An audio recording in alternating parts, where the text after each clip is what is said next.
Alrighty. Gamers, welcome back to the third downtime of Season 2. It's great to be here. Yeah, thanks for inviting me. We've got the same crew from Demon Next Door, but this is more of a sequel to Demons of Dima. What my current plan is that we're going to do 2 sessions with this crew, and then I want to do a finale downtime session with all 4 players. So this group plus Jack, because today we've got Duncan, Caboose, and Jesse. Sounds good. This is an actual sequel to the last episode, Demons of Dima. So it's sort of following the same crew. So unlike Demons of Dima, where you didn't really need to listen to the Demon Next Door in order to understand what was going on, you kind of need to listen to the last one, which in some ways I think gets away from the spirit of Downtime, but in other ways, I don't care. So, are there any questions before we get started? I don't want to let the prelude take too long. No, I think I'm good. Yeah, I'm all set. Then we'll jump right in. Alright. Since recovering the spear in Redgrove, Dima and her servants have been working tirelessly to secure her position within Hell's hierarchy. Through fierce fighting, you have managed to take over the position of her father, Damien, who died in Downtime, the Demon Next Door. Your work is never complete, however, as other factions in Hell seek to test your abilities as the newest member of that tier, and your house has been harassed constantly by other denizens of the infernal domain. After what feels like a lifetime of fighting, Dima has ordered you to get some rest and meet her in the throne room. She's sending you back to the human world. So you make your way into Dima's throne room, which is it's a little nicer, a little bigger than the one that she had before. It's the throne of her late father, Damien, who died in Demon Next Door. And though the area is stained with blood and shows signs of battle, it is now yours, and you feel safe for the moment. Though the next attack of demon kind could happen at any moment. Let me get a reintroduction of our 2 demon characters, Blaze and Cassian. All right, Blaze Tanner, flame demon. He's a bounty hunter, works for Dima, doing odd jobs, lives to serve her. Yeah. All right, and then Cassian. The Cassian is a bolt demon, is sort of like a puppy, and very eager to serve and get stuff done. Was really thrilled by going to the human world the first time during our last adventure, and is pumped to go back and see other cool things. Also bad at being clever, and so not the person that we want to rely on when we need to evade the truth, since we can't lie. This is true. Okay. Yeah, real clever party all around for sure. So you see Dima sitting on her throne. She looks a little tired, as you, despite your rest, feel as well, due to the intense fighting that you have been doing to reclaim this throne. So she smiles as she sees you and beckons that you approach the throne to get the briefing. She starts off by offering some praise, which of course is the thing that you seek most from Dima. Absolutely. Cassian is blushing with joy. She says, "Thank you so much, you two, for your service recently. This has been a very tough fight, easily the toughest that we've had so far, and I definitely wouldn't have been able to take this throne without you, so thank you so much. But as I'm sure you're aware, it's not over. So, as you know, this sort of move in the hellish hierarchy is pretty unprecedented. You're familiar with the sort of rank structure around here, right?" Cassian panics and looks around because he absolutely does not. She holds her hands out and says, "It's okay to say no." Blaze says, the rank structure around here is, I serve you. Oh, well, I appreciate that, but there's a little more to it. So, I think most people know. So my mother is the head demoness in these parts of hell.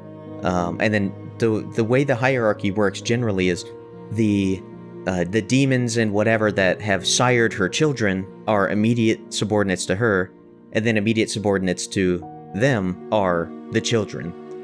So I was 2 ranks down my father was the first to have ever died. And so that power vacuum in the hierarchy is new, and that's why everyone, including me, has been trying to claim it. A lot of people don't like it. Change is something that a lot of people are concerned about, but it's my spot. I want it, and you've helped me to take it so far, but it's precarious. So something that I'm sure everyone is deeply aware of is that we do not have a lot of magic on our side right now. As powerful as everyone here is, and she looks at you two and Ren, who is standing silently off to the side, all very strong, all great, but we're all melee fighters, and it's been really hurting our ability to get distance from enemies, to heal ourselves, do all sorts of things, and it's unsustainable. Like, this is not going to last long term. But fear not, for I have a solution. Or rather, I know a guy who has a solution. She conjures up an image in her hand. It's an illusion spell of some kind, and you see the sort of the bust of a tiefling, which looks a lot like yourself, but a little more human. She says, "This is..." Actually, I should have asked. Is it Maradius? Maradius. So she says, "This is Maradius. He's a warlock in the human world that I have granted some power to. He's the only one. I really am not powerful enough to have many warlocks. I have tasked him with a number of things over the years, but since this started, I asked him to locate a demon that long ago escaped from hell, who's a very powerful conjurer, a very powerful magician that I want to bring back into the fold and help to defend our house here, as well as help us attack any other people that we need. He's tracked this person down to a city in the human world. This is a bit risky, but I'm sending you two," and she points to Cassian and Blaze. Says, "I'm sending you two out to join him. Ren and I will hold down the fort here and fend off whatever the rest of the attacks are, while you're out there securing this ally that we'll be able to use in the fight moving forward. That's the hope." Does that make sense? Cassian like eagerly nods, but then also like looks over at Ren and is like, "Man, he's gonna get a date with Dima. We're all fighting. He gets us alone time with Dima. This is unfair." All right, and then just as something to help, and she holds out this small, like, it looks like a glass orb of some kind. It's a little red, slightly transparent, and she kind of like looks back and forth between Blaze and Cassian, trying to like decide whom she should hand this thing to. She eventually settles on Blaze, and she says, "If you get into trouble, like real trouble, if you break this, it will summon me immediately to your side, and I can help you. Now, this should be last resort. I don't want to be coming out there to, 1, a situation I can't help with, or 2, something that you don't need me for, or 3, something that is just going to get me killed too. But that being said, use your best judgment. If you feel like you need my help and it's worth pulling me away, I try to avoid having you all die out there, because even though your soul will live on and you'll come back here, you lose some power doing that, and you might not have all your stuff with you when you come back, which is obviously concerning. So, Blaze, when are you going to use this? Only when it is most dire. Okay, right, mostly. Good enough. All right. Any other questions? Yes. Cassian like sort of raises his hand. Cassian, go ahead. Where is this person? So he's in a city called Scisia. It's a port city. You might not know what an ocean is, but it's not an ocean. It's by a sea. It's not that far from Redgrove, which is the city I sent you to last time. Cassian nods and pretends like he understands what to look for a sea. Does he know? You'll know it when you see it. Okay, cool. Does he know that we're coming to meet up with him? Yes. I have told him. He's set up the apparatus that will that will catch you as I send you to the human world.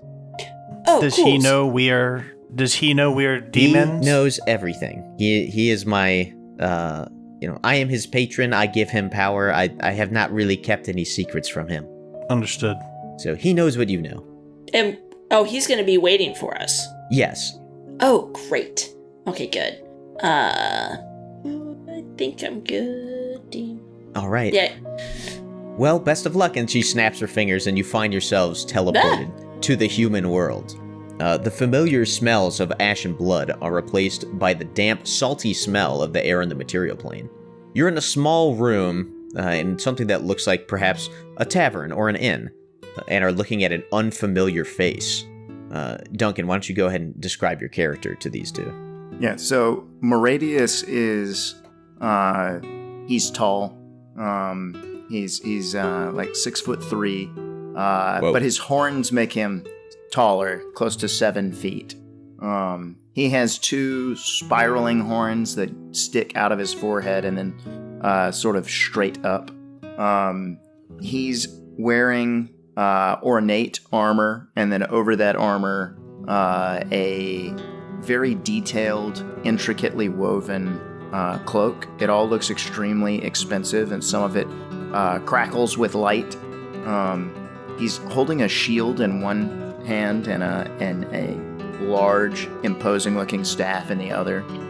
His skin tone is like a deep burgundy, and his eyes are completely black.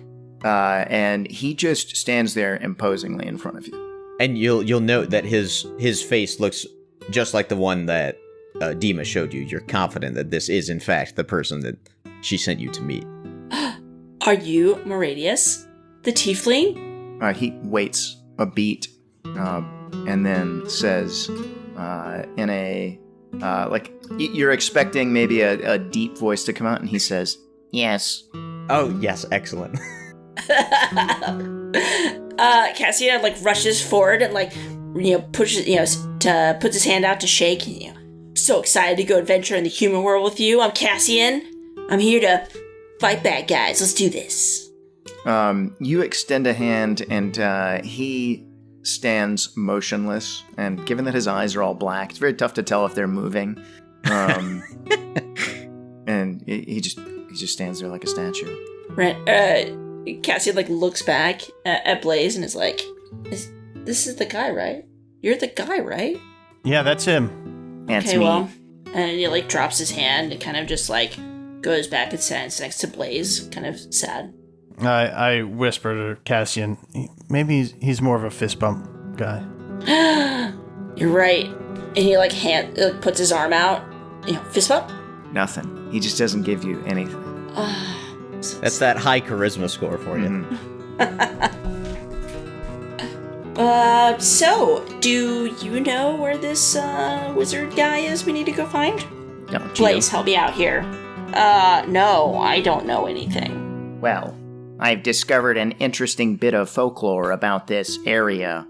And he pulls out some kind of tome from underneath the folds of his intricately woven robe. Again, it's very tough to track what he's looking at because he doesn't really move his head around much, and you can't tell where his eyes are pointing. But as he starts to run his staff down the page, like he's tracking what line he's on, and he says, "The fishermen here believe that there's a haunted portion of the sea nearby. I suspect that's where we will find our quarry." And with that, he snaps the book shut, and it disappears up his sleeve. Cassian nods, still not completely sure what the sea is, but is ready to go find out. Same with Blaze. Blaze, tightens some straps on his arms in his leather and just gets ready to get moving. Moradius will look at them both impassively and say, "Get us a boat." Describe this boat. Any kind of boat? A fast boat. How do you know if it's fast? At this, he will abruptly just push through the two of you and stride out the room. Shoot. I think we made him mad. Too freaking bad. So I assume there's just like one door out of the room. Sure. Okay. Where am I headed as I open this door? You are indeed in an inn. You are on the upper floor of it. So as you look out, there's like a balcony level or a mezzanine that you are on, and then it wraps around to a staircase that goes down to the main floor. It's early afternoon, so it's a little busy at the tail end of the lunch rush. But it looks like people are starting to clear out at this point. I want to not waste any time and bang my staff on the floor and do sort of like a Gandalf-style thaumaturgy thing. Okay. So the everything sort of stretches out, and the building begins to creak, everyone should be pretty spooked by this. And then, in my characteristic menacing voice, I say, "Does anyone here have a ship?" The patrons down at the ground floor look spooked for sure. Many of them, shove the rest of their food in their mouth real quick, throw some silvers on the table, and skedaddle for the door. The innkeep. I motion to the door for the other two to block. Cassian runs over to the door. But I don't do it in a very clear way. Like I do a very subtle sort of head sideways nod. They're still inside the room and they're not even sure what's going on. Oh yeah, never mind. I guess I peek out of the door. Are we supposed to follow? This attempt is ineffective. Okay, so the two of you are just in this other room, and you hear people gasping and throwing coins down and stuff. And you hear you hear all this booming and. Does anyone have a ship? Yeah. Blaze does come out to the balcony to observe. Yeah, and then you hear there. You seem to be right above where the barkeep is, and he starts hitting the bottom of the balcony that you're on with a broom or something. He says, "Keep it down up there." I go tap for tap. He's tapping up and I'm tapping down. Oh, yeah. He says, "You're scaring away my customers." Stop that. He says, "Listen, just come down here." Cassian's gonna run out because he wants to see if somebody has a boat in their pocket. I start walking down the stairs and I say, "Does anyone?" And then I stumble a little bit but I don't fall, and I go, "Does anyone have a ship?" And the innkeep beckons you over. He's very short. He's a dwarf, but he's even short for a dwarf, and you can tell he's standing on a series of apple crates behind the bar. I move uncomfortably close to him, and then I don't look down at all. It's like one of those before an MMA fight where the dudes are supposed to look at each other and shake hands. But I'm just looking right over the top of him. Cassian is going to run around to the side of the bar where the bartender is, not really realizing that you're not supposed to be. Yeah, you're not allowed. You're not allowed back there. Yeah. Why? The innkeep looks more annoyed than anything else and says, "You're in a port city, right? Just go to the port. There's a lot of ships there." Cassian looks confused. Blaze asks the barkeep, "What do you got on tap here?" "Ale." I repeat my thaumaturgy Gandalf trick, and I go, "I would like a drink." He rolls his eyes and finds the dirtiest, filthiest looking flagon that he can, and fills it with some room temperature ale. I scour it with a bright green energy blast. It shatters to pieces as you do it, and he just sighs. "Can you please leave?" "Which way is the port?" And he gestures vaguely towards one of the doors, and he says, "Go that way. You can't miss the harbor. If you're in the water, you've gone too far." What'd you say? Moradius responds to the question, "Where's port?" He says, "It's left." But Your only left when facing or my left? forward. Right. Well. Can you get lost, please? We're trying to not get lost. Yeah. I need proper directions, so I'm ready to go. Let's do this. Okay. Yeah, so Moradius will walk outside, and then immediately his cloak starts to billow around him, and he leaves the ground. He ascends at a weirdly slow rate. He's going up at 1 foot per second. Oh, yeah. until he can get a good look around, and he is looking for the seaport. Yeah, it's not far away. Like, even from ground level, there's a street that goes away from the inn that goes right to the harbor. You can see the sea from here. Cassian is watching him ascend and is thrilled. That's probably the coolest thing he's seen all week. Blaze is unimpressed. He slowly descends, his cloak billowing around him, and everything crackling with energy. And then he looks at the other two and says, "It's right over there." Lead the way. And Cassian leans over next to Blaze and elbows him. He's like, "Hey, he did that without those boots that you had. That's pretty cool, right?" We don't know that. I bet he did that with that cloak, maybe? Mm-hmm. It's still pretty cool. Yeah, maybe. Moradius will, shield bump a couple of times, indicating that he wants everyone to follow him.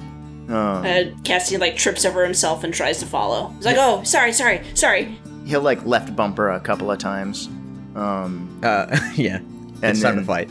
Yeah, and then he will begin casually or causally walking towards the port. Oh, that's good. Causality matters. Yeah. Okay. Blaze follows. The docks of Scythia are a bustle with activity. There are countless ships moored to the piers, but only if you aren't very good at counting. Regardless, sailors and dock workers move crates on and off the ships, gulls squawk loudly and attack anyone foolish enough to walk the area with a sandwich, and waves rock the proud vessels gently. I will board the nearest seaworthy-looking ship. Okay, so the nearest one to you, there's a lot of action going on that one, a lot of things moving off. It looks like it just showed up. And people immediately start trying to bar your path and stop you from moving, and you're getting the impression they're about to start drawing weapons on you. Then I will, as I see hands reach for weapons, I'll say, "Stop." Hey, oh, you stop. Cassian puts his hands up. "I wish to go to the haunted patch of sea." And a bigger looking guy than the rest of these sailors kind of pushes his way towards you and says, "What are you doing on my ship? Get off my ship." "How much money to rent?" To rent what? The ship? "Yes." We've already got jobs for the next month. So "How would you like another one?" In a month? "Right now." No, sorry, we're spoken for, sir. Please leave. I fly off of the ship. Okay. So Cassian didn't get actually onto it or anything, and so he kind of just slowly backs away. And then as soon as he's far enough away, then he turns and runs towards Moradius as he's flying. Are these ships look like merchant ships, or any of them are these guys in uniforms, or? They look mostly like merchant ships, at least from where you're standing. Although I don't know how much knowledge you have of watercraft and how to tell the difference. Not a huge amount. Yeah. Are there any that appear to be advertising their services, or are there any that it looks like we can charter? It's a big streamer on the back of one of the masts that says, "Come rent this boat." Maybe a big banner over the brow of one that says, for hire. Yeah, 1 day rental. Boatsforrent.com. It's got a big rate. QR code on the sail that you can scan. No, I'm not going to do the QR code thing. Well, then you don't really know that. Yeah. That's the only way to check the prices these days. Oh. Yeah. Something with a whale watching tour. Right. I'm willing to check to see what they have going on with the QR code, but I'm not paying that way. Okay, well, all right. They only use really shady payment system apps that you Google them, they've got 1 star. Well, I don't know about this. There's one part way down the pier that looks like it's got no activity. It looks like it's sitting there, and there's a lot of sailors and workers who are just standing around doing odd tasks. One of them looks like he's chiseling a barnacle off board the ship, but it's the only ship that looks bored, you would say. How grizzled do these sailors look? It's a mix. There's definitely some younger folks on board, but there's one long-haired gentleman aboard the ship. You see, it's called the Infinite Dreams. And there's one, longer-haired gentleman who looks like he's definitely seen a lot of sea in his day. Well, they probably won't be able to deny me. Well, you can't deny it, that's for sure. That's tough to comprehend. No doubt. So I will confidently stride up to that ship. Do they have right behind him? Do they have someone who's standing on the pier, or are they all on the deck of the ship? There's people standing on the pier. Okay. Like I said, there's the guy chiseling the barnacle that looks like, it's pretty close to the deck. To the pier. And what to say? This dude's chiseling barnacles off the pier. That's it takes a lot of pride in this pier for some reason. He's on the pier, chiseling a barnacle off the hull. I will walk up to the most senior-looking person that is on the pier. Okay. Not a lot of senior-looking people on the pier, but some of them turn and they go a little wide-eyed when they see you, because clearly, based on the way you in particular are dressed, like, you're obviously a very rich patron. And, you can see this guy is almost salivating, thinking about, oh my God, what sort of ridiculous, payout are we about to get from this guy? How much to charter your vessel? And he goes, let me get the captain. And he sprints up the gangplank to get onto the vessel. And very shortly after that, the long-haired gentleman up top, who introduces himself as Captain Harris, goes to shake your hand, and says, "Oh, I hear you have a job for us." That's right. What's your rate? Cassian is gonna dive in and assume that Moradius won't shake the captain's hand also, and so shakes it for him. Oh, that's high charisma right there. And he says, "Well, depends on where you want to go." The haunted sea. The haunted sea.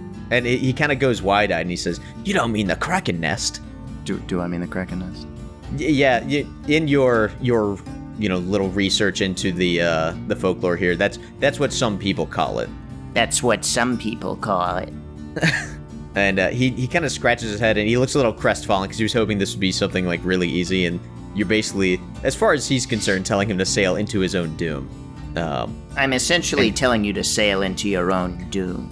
He says, "Yes, that's my concern." How much will that cost? And he kind of thinks about it for a second, and he says, "That'll be about 7,500 gold."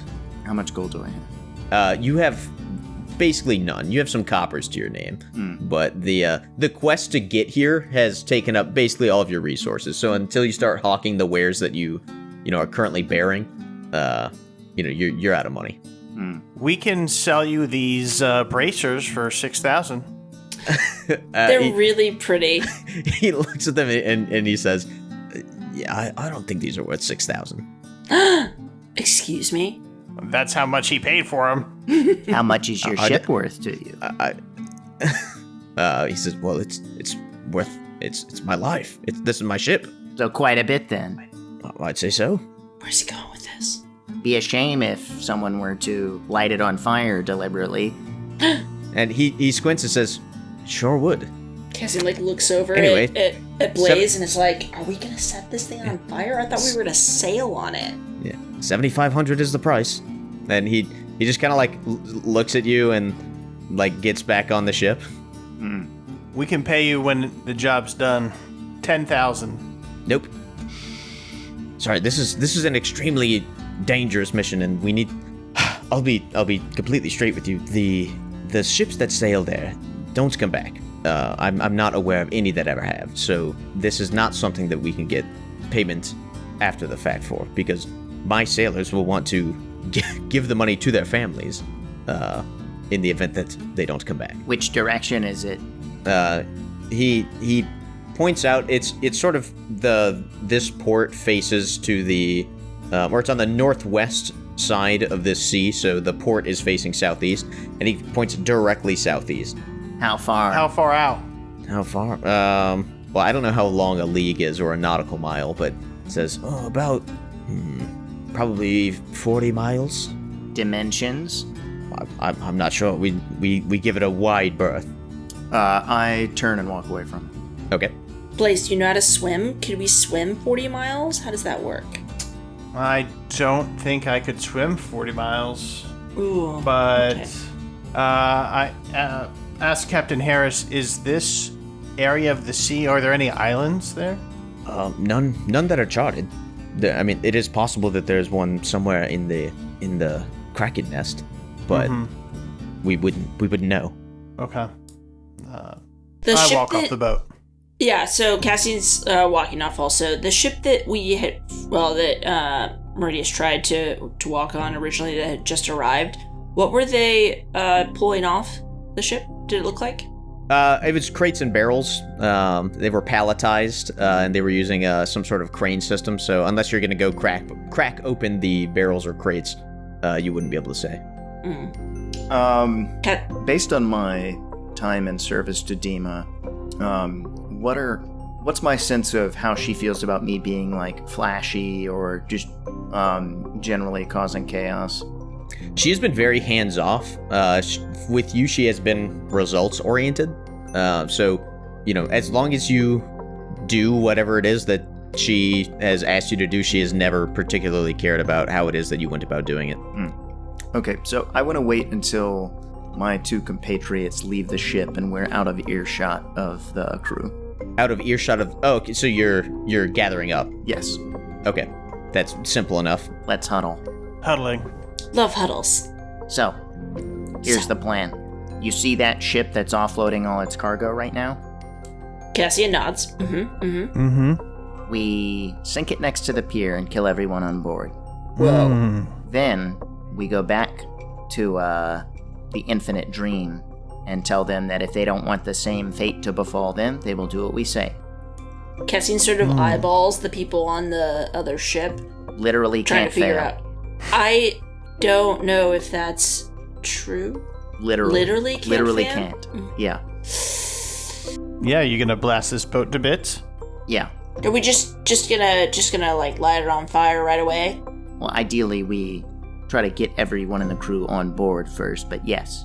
How are we gonna get them on board? Maybe it's one of their birthdays, and we stage a birthday party for them. Maybe we have a puppy run on board and they can chase it on, and then we kick the brow into the water and then blow it up. Yeah, but then the puppy's on board. Can we save the puppy first? An added bonus. No, I don't like this plan. I don't like it. No, back to the birthday, or something else, just not puppies. Free food. The puppy, or the sailors getting free food on the ship. Sailors getting food on the ship. We'll call it a wooden beach picnic.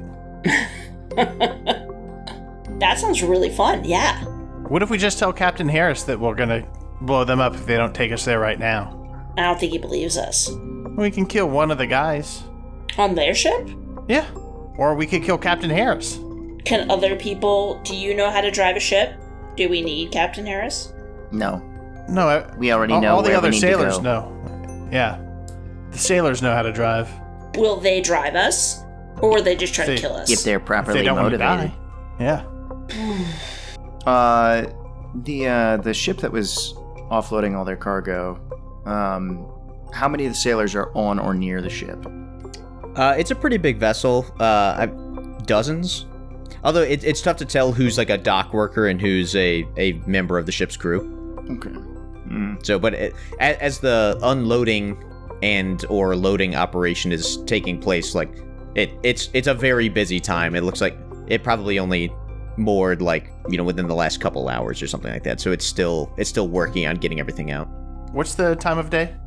It's still early afternoon. Okay. So Meridius is going to shrug his shoulders and say, "All right, you ready?" As you guys Ready. are having this discussion, a couple sailors that look like they're coming from the Infinite Dreams kind of stop by, and one of them kind of taps Blaze on the shoulder and says, Hey, are you guys from around here? Yeah. Sometimes. Born, okay. born and raised. Can you point us in the direction of the arena? The arena? Yeah, there's like I'm not from here, but I heard there's a coliseum here, and people that's like the thing to do around here. I look You know where it is? around. Do we see a coliseum? you don't, but this city isn't that big, so... Did Meridian see it when he floated up to get a view of everything? Meridius. Meridius? Yeah, you might have seen it. Yeah, let's say you did. It's to like the north of your position. Okay. So not adjacent to the sea, but a little ways into the city. Yeah. So I look him in the eyes and then I point south. And he kind of like cranes his head and goes, All right, thanks, buddy. and then just kind of him and his buddy like skedaddle off in that direction. They seem very excited about Moradius goes, it. How mischievous of him. Maybe we could go to the arena and wager on some fighters or do some fighting ourselves. Or maybe we'll get everybody to go to the Coliseum, and then we can blow up the ship. I pat each of my teammates on the arm and say, "Come with me." And I start walking north. I follow. Cassian shrugs and is like, oh, okay. Yeah, sure. I'm getting some real Yes. Shackles of Blood vibes from this adventure. Yeah, there's gonna be it's the same level of everything though, and you guys are all overpowered, so you're just gonna nuke the place and move on. I love it. No, but as you move away from the port towards the north, the arena does make itself known at some point. It's a slightly taller building. You couldn't see past all kind of the storehouses and everything in the area, but getting closer, it's obvious what this thing is. It's not nearly as big as the Shackles of Blood arena, which I think you said could seat like 40,000 people or something like that. This is maybe a couple hundred people, maybe 1,000 if it's all halflings. I mean, but like kind of footprint on the ground, halflings don't take up a lot more space too, so do they stack up? How does that work? Maybe gnomes. How about gnomes? My mistake. Oh, They sit on each other's shoulders. okay. Cassian is blown away by the size of this Coliseum. This is the biggest thing I think I've ever seen. It's really impressive. Moradius is going You already to... forgot about the ginormous tree that you saw in the last episode. He's going to Yes. ascend into the air and then descend into So the middle of the cool. Colosseum and with a booming voice say, "Come fight me, I need the money." You note that there's nobody in the stands. The place, there's like empty popcorn boxes rolling around, a tumbleweed or two. The place looks like there's no action at the moment.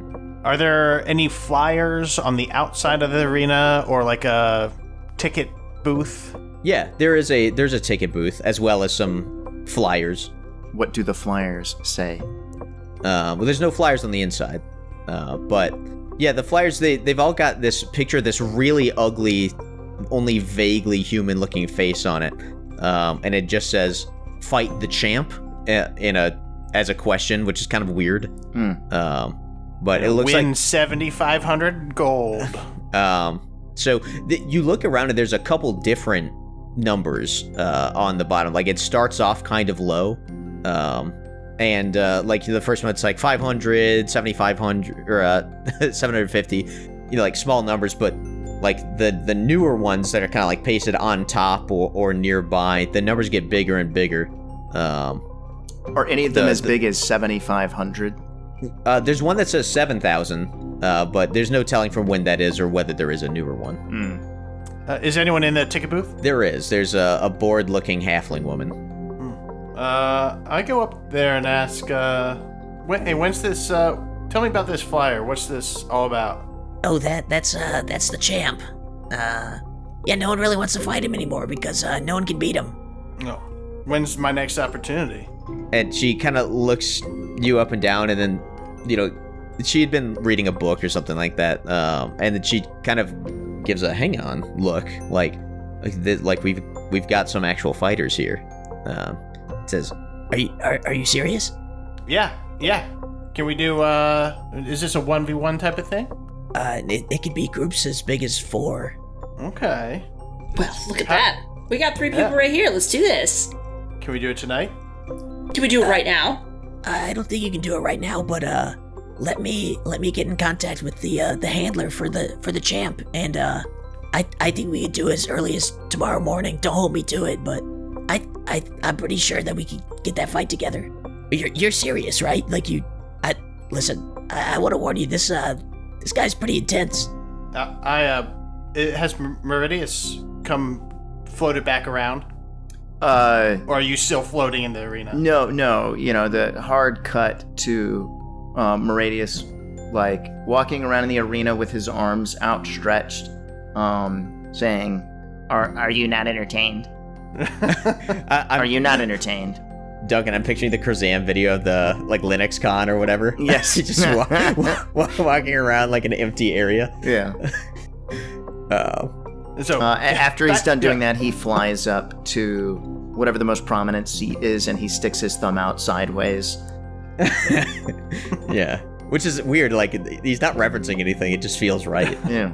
Cutting back to Blaze, Blaze says, "Oh, we're serious. There's one more. Put us down for three fighters." 3? Okay, can I get your names? My name's Blaze. Blaze. Okay. I'm Cassian. Hi. Cassian, alright. And then you said there's a third person? Meridius. His name's Meridian. Yeah. Okay. Or Meridian, yeah. It's not Meridian. It's Meridian Meridius. Prime. Meridian Prime. Meridius. Whatever. I already wrote it down. It's an ink. It's not coming out. Okay, I'll send this over to the handler, and yeah, if you show up tomorrow morning, like right after dawn, I'll definitely know by then when the fight will be. People are gonna be really excited about this, but you're probably gonna die. I don't think so, lady. I doubt it. I think it'll be good. Okay, I mean, don't get me wrong. I hope for your success, but it's just we've seen about 50 people or 50 groups try, and they all failed. But those groups weren't us. Well, that's true. They weren't you, but well, anyway, just come What's back. the at prize? dawn. What's the current prize? Let me see. And she kind of references a little ledger next to her, and she says, It's just south of 10,000 gold right now. Awesome. And can we bet on this? What's the odds? We don't host betting. I'm sure there's somebody around that you could bet with, but we don't do any officially sanctioned betting here. Okay. Is there a betting spot somewhere else that we could go to that you know of? I would bet, or I would guess that you could once the fight time's been determined, that's when all like the scalpers and the bookies and everyone will be about. So you'd have to take it up with them, but look around tomorrow morning, and you'll probably find them. All right, we'll be here right after dawn. Okay. and she just kind of chuckles and says, Best of luck. and then she closes the little shutter on this thing, and you see her jogging away with a piece of paper that she's clutching in her hand. Moradius is now stomping all over the what I assume is a sandy floor of the arena, looking to see if there are any trapdoors that lions could come out of. There don't appear to be. There are sort of weathered, stained areas. There's not a lot of sand on top. There's stone or wood or something underneath it. As I step on the blood stains, do any ghosts present themselves? Yeah, a lot of them. I see a dude spooky. rolling. Yeah, and you see a dude just kind of standing there, and he gets whacked a couple times, and then just collapses on the ground, and then fades. And then you see 3 scrawled lines of glowing red letters. Yeah, I inscribe a comment that says "Get good." It says "Try finger butthole." Yeah. Are there any bars immediately adjacent to the arena? There's one pretty close. You can see nearby. I'd like to hop in there. Okay. Yeah, there's a little sign hanging out in front of it, and it's got a little blue ball on it, and it's called the Ponderous Orb. I will float up high enough that I can see where they're going and then join them. Okay. Yeah, you go in. It's nothing special about this bar that you can see. There's a half-orc man behind the counter who looks like he's cleaning out some mug or something. And then there's some, weird-looking dude who's in a corner that's large fellow, big beard, pointy hat. He's kind of murmuring as he stares into this crystal in front of him. Do they have any special orb-themed drinks? Doesn't seem like it. Some of their glasses are slightly more round than you're used to, but the drinks seem pretty standard. Like they're gonna spill all over the place? Had they thought it through? It's got it's like a fish tank, so it's got the flat bottom. Okay. Really, what it means is because the lip is just rounded as well. It means that you spill stuff all over the place when you try to drink out of it. Okay. Cassian immediately orders one of the novelty specialty cups. Yeah. It's the Blue Lagoon. Yeah. Yeah. No, it's ale. That's fine. I want the cup. I'm here for the cup. Okay. Yeah, I mean, it it's a comes with the souvenir. drink. They do probably expect it back. Also, Well- what are you using to pay for this? Because you have no money. The threat You'll of find out violence. later. Uh-huh. Well, actually, if you cast your mind back, you actually do have a bag of holding with like 500 gold in it. Oh yeah, that's right. I asked the bartender, hey, what can you tell me about the champ? Like, what, other than that he's supposedly big and scary, what does he do? How does he kill people? And the half-orc man just kind of looks around and grunts a little bit, and then he goes, tough. Club. Tough club? No shooting lasers out of his eyeballs? He shrugs. Never been. Don't To the- It's right across To the the street. fight? Yeah, I mean, never been. Not your thing. Not my thing. Don't like violence. I bet you love having a bunch of patrons in here when there's some games going on. My grandfather built this pub. That was before the arena. I was here first. Before your grandpa? I meant that as a metaphor. The pub was here first. What kind of metaphor is that? A poor one, apparently. Blaze walks over to the possible wizard in the corner and says, can you tell fortunes? And in a booming voice, he says, would you like your fortune told? Ooh, yes, please. Yeah, absolutely. That's why I'm here. But you already knew that. Correct.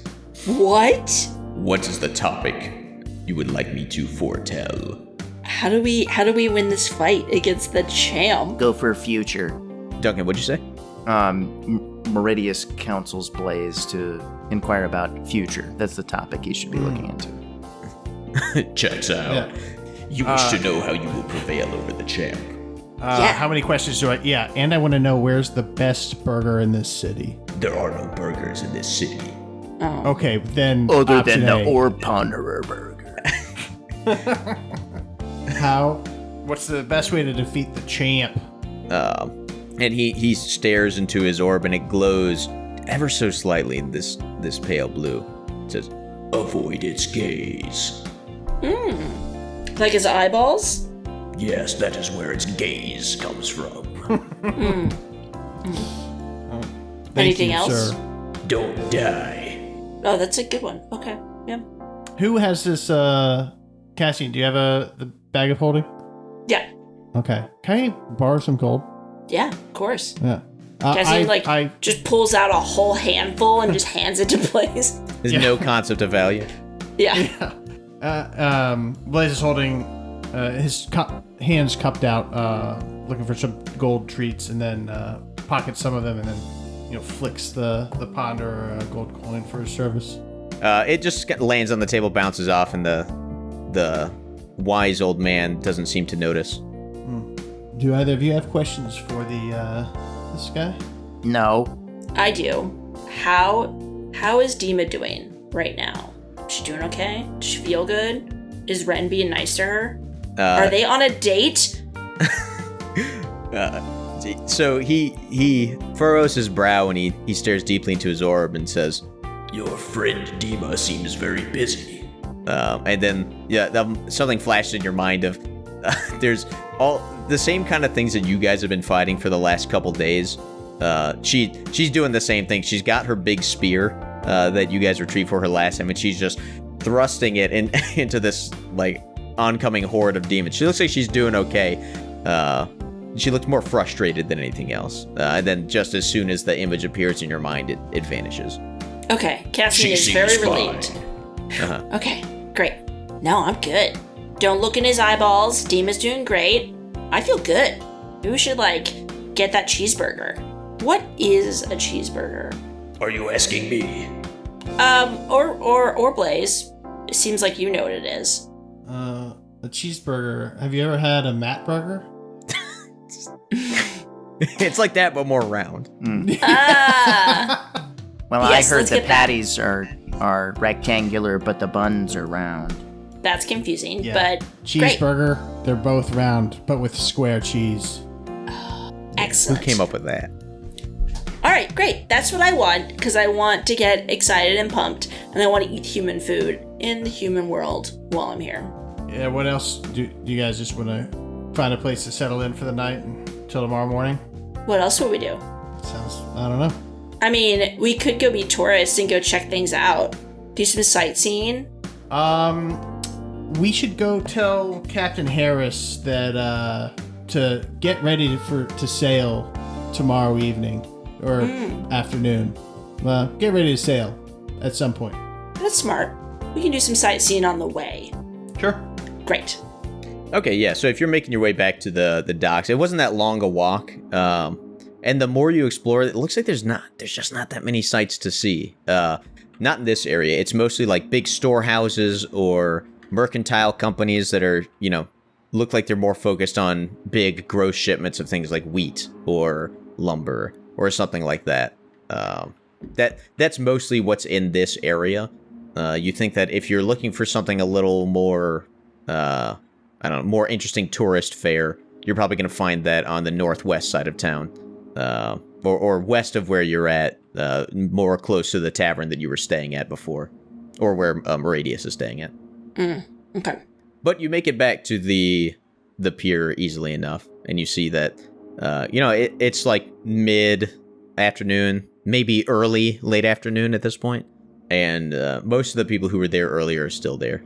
I go up to make my way up to the deck and try and hail Captain Harris over. He comes jogging across the deck towards you. Hey, Captain, how fast does this ship go? Well, you're asking the guy who doesn't know anything about ship speeds. So he tells you some number that you also don't understand. Yeah, this baby will do about 500 RPM. Yeah, exactly. Yeah, a lot of horsepower in this bad boy. Yeah, no, he says some number followed by the term knots, and you're like, I don't know what that means. All right.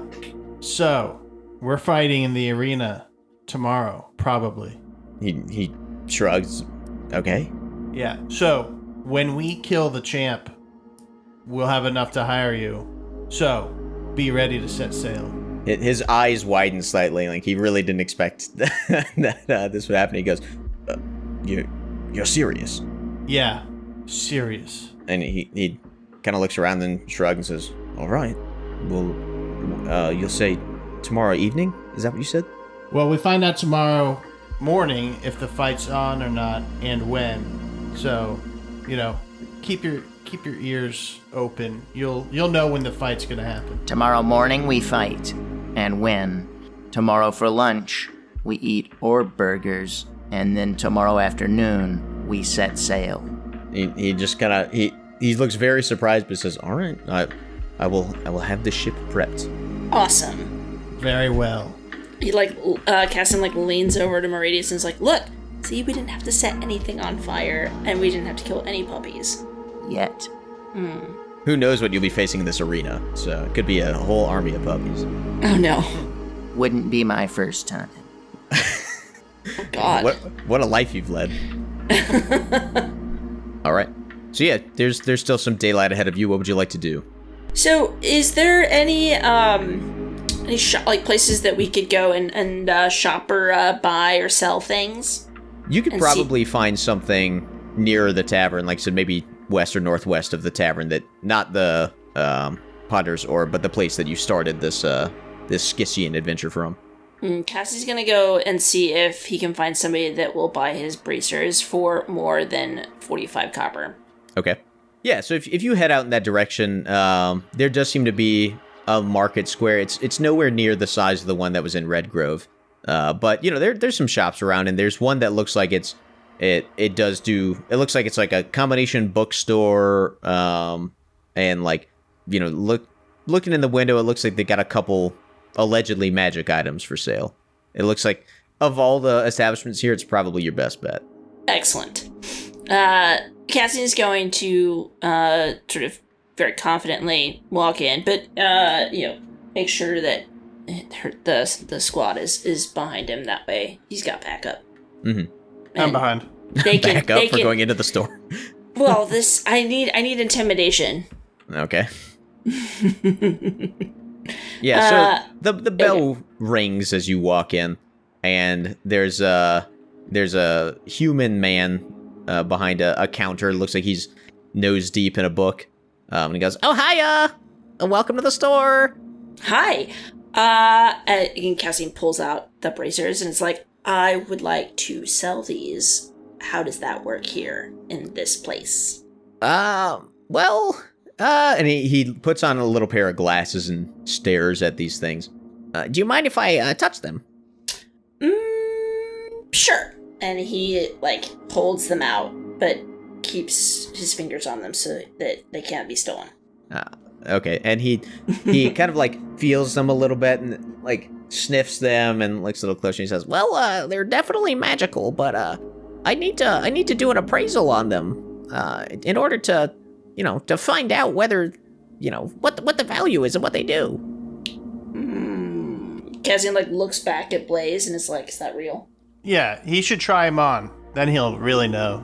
Oh, yeah, that's a great idea. Go ahead. Hands him over. He's like, "Well, I don't put on anything until I appraise them. These could be cursed."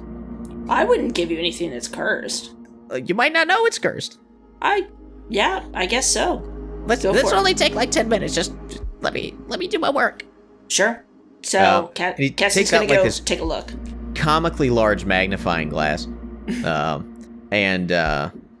probably about a foot across, and the lens, the convection of the, I don't know how you describe that. It's really convex, and so its focal point is right next to it. But he's poring over this thing, and you can look around the store in the meantime. But 10 minutes later, he goes, "Oh, okay. I see what these are. These look like they increase defense a little bit if you're just walking around in your clothes or something." Yeah. See, not cursed at all. Sure. I'm glad to see that you were right. It's not cursed. Yeah, these are kind of valuable to the right person, I guess. And he kind of opens up a big tome that's got all these values and numbers in it. And he's kind of looking down at scribbling notes on a little piece of parchment, and then picking them up again and checking for rust or any sort of tarnishing or anything like that. And he says, "I think I could give you about 1,500 gold. I think that'd be fair." 1,500. Cassian's never been to a pawn shop and does not understand how this works and is extremely bummed, but does not know that you can negotiate. So he's like, "No, thank you," and takes them back and then sadly walks away. "Suit yourself. That's a nice item, though." He cries. Maybe you're gonna be willing to trade for a better price. Oh, they do that? I mean, I'm not really much of a barterer. I could give you something of something that we sell for 1,500 gold, I guess. Sure. What do you got? Anything good? And he looks around the store a little bit, and he lands on some spell scrolls. He's like, "Yeah, a couple of these that's worth, I would say, probably about 1,800 gold. So I'll trade these spell scrolls." Oh my god, it's like I hit a sale. Yeah. And Cassian hands him over. Okay. You're not gonna ask what the spells are or anything? No. No need. Okay. You said they're worth 1,800, and people don't lie. So this is true. Yeah. Yeah. Okay. So he hands you over a bunch of scrolls, and it looks like one of them is a scroll of burning hands. Awesome. There's a couple healing scrolls in there. There's 2 scrolls of cure wounds and 1 scroll of healing word.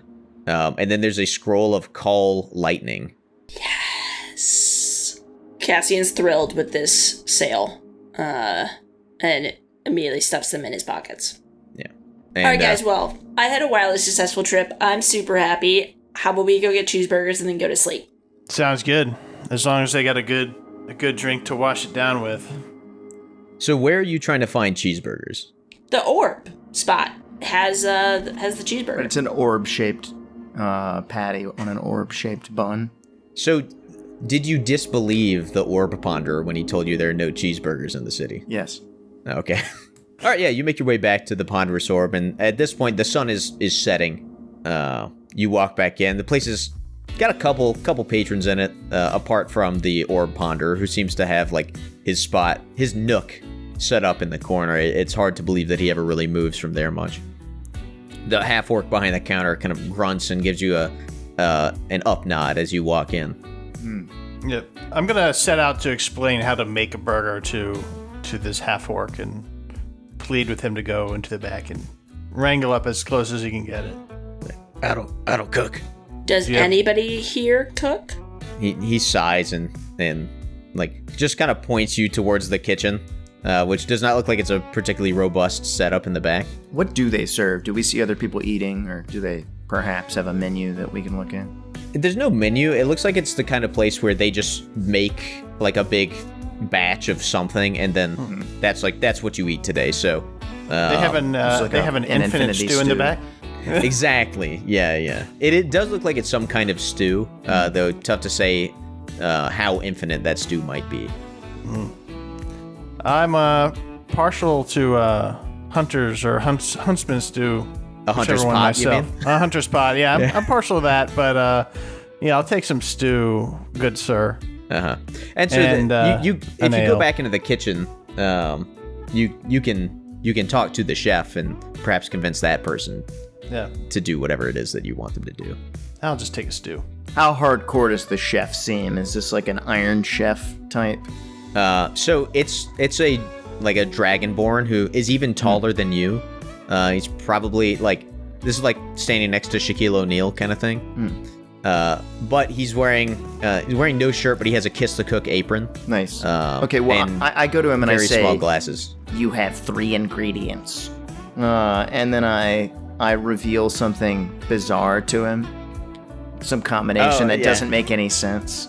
Skittles, cut grass, and cut rubber. grass, and a strap of old leather.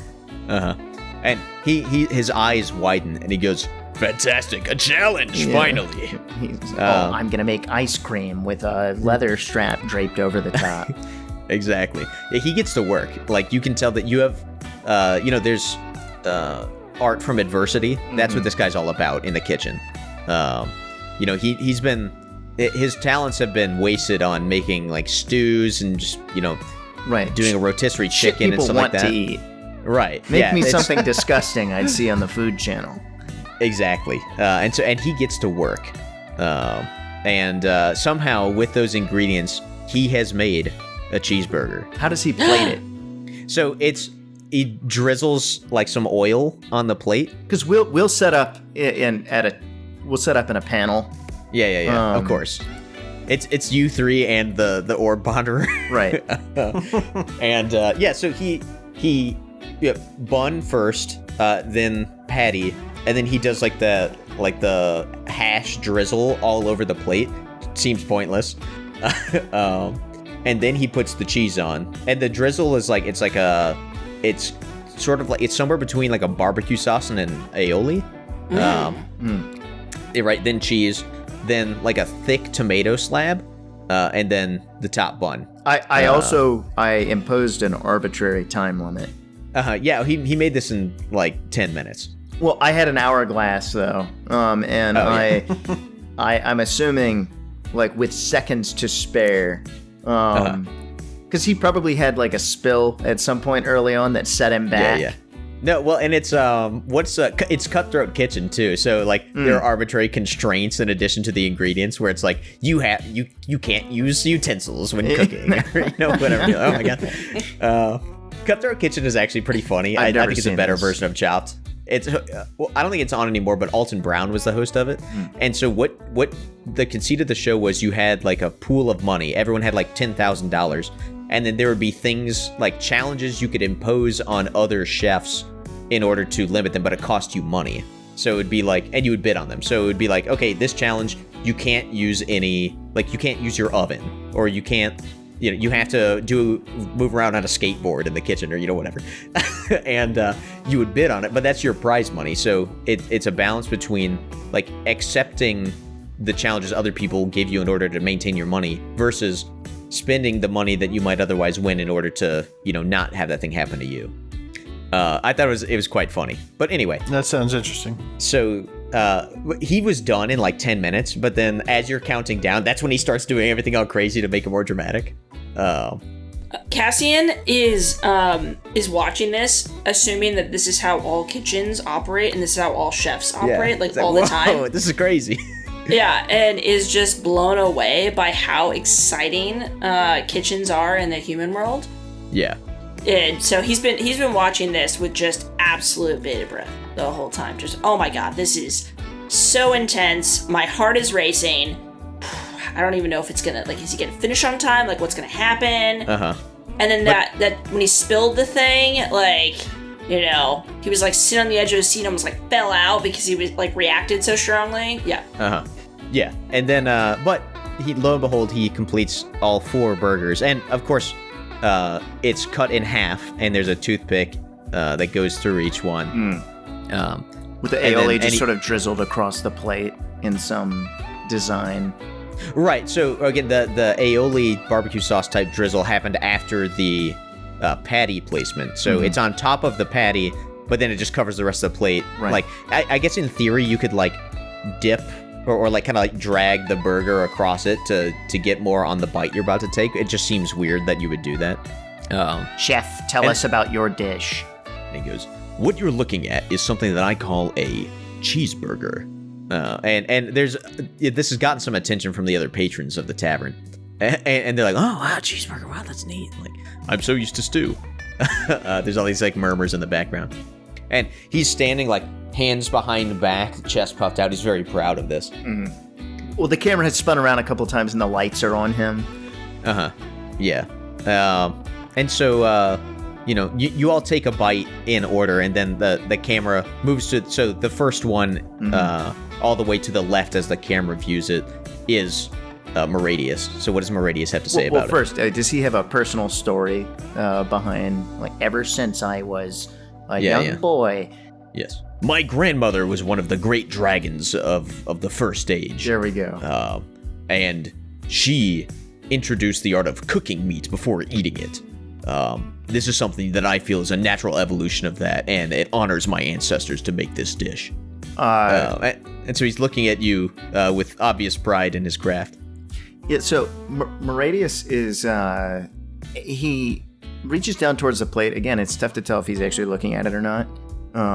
He picks up one half of his burger, pulls the toothpick out, flicks it off the table, and Moradius eats. He chews with his mouth open. It's pretty gross. And he he eats it too fast and starts hiccuping. This is embarrassing. Someone has to slap his back. He says, "Come back to me. Come back to me."